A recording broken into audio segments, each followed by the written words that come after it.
Al-Quran merupakan kitab suci bagi umat Islam yang dijadikan pedoman dalam kehidupan sehari-hari. Oleh karena itu, penting bagi umat Islam untuk mengenal, mempelajari, dan mengamalkan apa yang ada di dalam Al-Quran semaksimal mungkin. Nah, untuk mempelajari sesuatu tentu memerlukan ilmu. Begitu juga dengan Al-Quran. Salah satu cabang ilmu yang digunakan untuk mempelajari Al-Quran adalah ilmu tajwid. Ilmu tajwid merupakan ilmu tentang tata cara membaca Al-Quran dengan baik dan benar sesuai dengan kaidah. Dari hadis yang diriwayatkan oleh Bukhari dan Muslim, Rasulullah bersabda yang artinya, orang-orang yang membaca Al-Quran dan mahir, kelak akan mendapatkan tempat di dalam surga bersama dengan para Rasul yang mulia. Sedangkan orang yang membaca Al-Quran tetapi tidak mahir, membacanya tertegun-tegun dan tidak lancar, dia akan mendapatkan 2 pahala. Nah, oleh karena itu, penting bagi kita untuk belajar ilmu tajwid, karena memang banyak sekali keutamaan dari membaca Al-Quran dan baik dan benar. Dalam ilmu tajwid, ada beberapa hukum bacaan, seperti hukum nun sukun atau tanwin, hukum mim sukun, hukum mad, hukum alif lam, tanda-tanda waqaf, dan sebagainya. Dalam pembahasan kali ini, kita akan fokus mengenai hukum bacaan nun sukun atau tanwin dan tanda waqaf. Hukum nun sukun atau tanwin sendiri dibagi menjadi 4 hukum bacaan utama, yaitu idhar, idgham, iqlab, dan ikhfa. Masing-masing hukum bacaan memiliki ketentuannya sendiri pada saat diterapkan dalam bacaan Al-Quran. Nah, yang pertama adalah idhar. Bacaan idhar dibaca jelas dan tidak berdengung.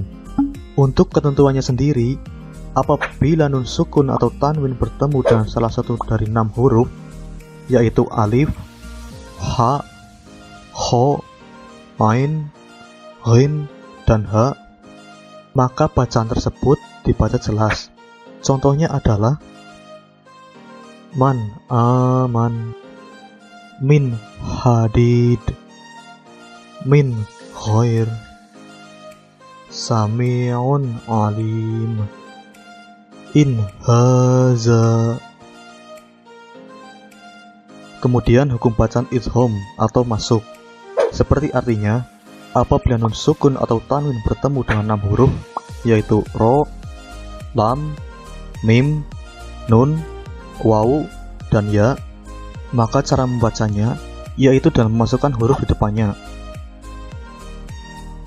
Bacaan idgham juga dibagi menjadi 2 jenis, yaitu idgham bila gunah dan idgham bi gunah.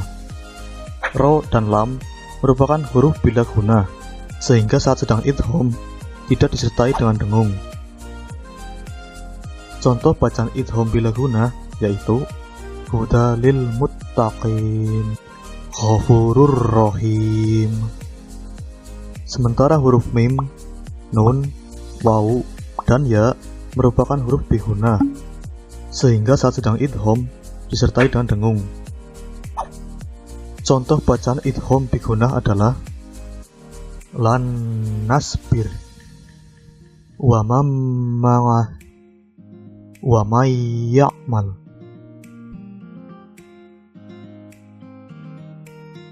Selanjutnya yaitu iqlab. Iqlab terjadi apabila nun sukun atau tanwin bertemu dengan huruf ba, maka suara akan berubah menjadi mim. Contoh dari bacaan iqlab adalah mim ba'd, sami'an basiro. Kemudian ikhfa. Bacaan ikhfa dibaca samar-samar apabila nun sukun atau tanwin bertemu dengan 15 huruf, yaitu ta, sa, jim, dal, zal, za, sin, shin, sod, dod, to, zo, fa, qaf, dan kaf. Contohnya yaitu wa antum amalan soliha anfusakum yang qudun mungkarun.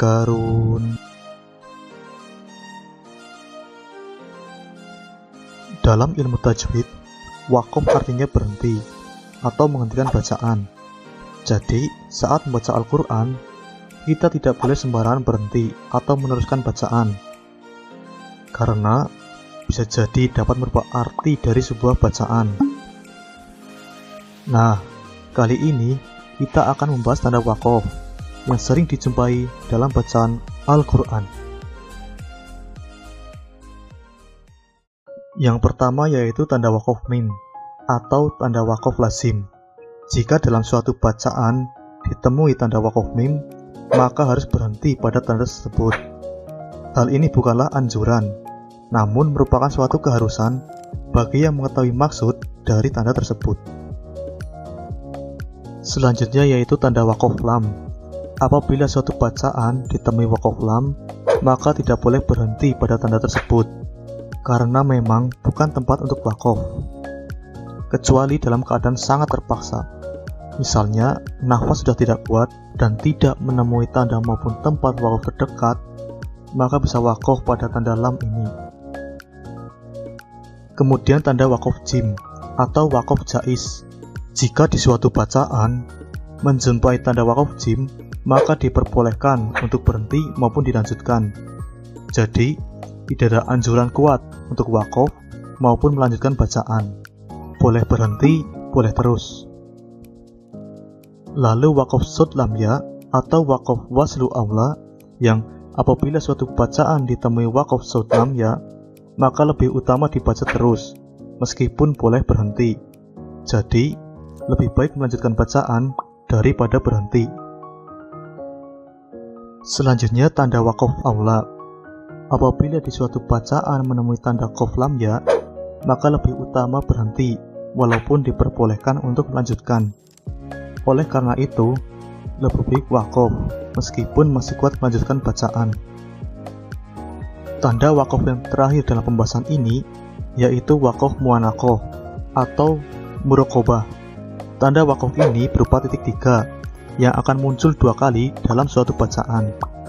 Cara waqafnya yaitu berhenti di salah satu tanda. Misalkan, jika sudah waqaf pada tanda pertama, maka tidak perlu waqaf di tanda yang kedua. Begitupun sebaliknya, jika ingin waqaf di tanda kedua, maka tidak perlu waqaf di tanda pertama. Nah, demikian pembahasan mengenai hukum nun sukun atau tanwin dan tanda waqaf. Jika kalian semakin tekun dan serius dalam mempelajari Al-Quran, insya Allah bacaan kalian akan semakin baik dan sesuai dengan kaidah membaca Al-Quran. Semoga kita semua diberi kekuatan dan kemudahan untuk mempelajari dan mengamalkan Al-Quran dalam kehidupan sehari-hari.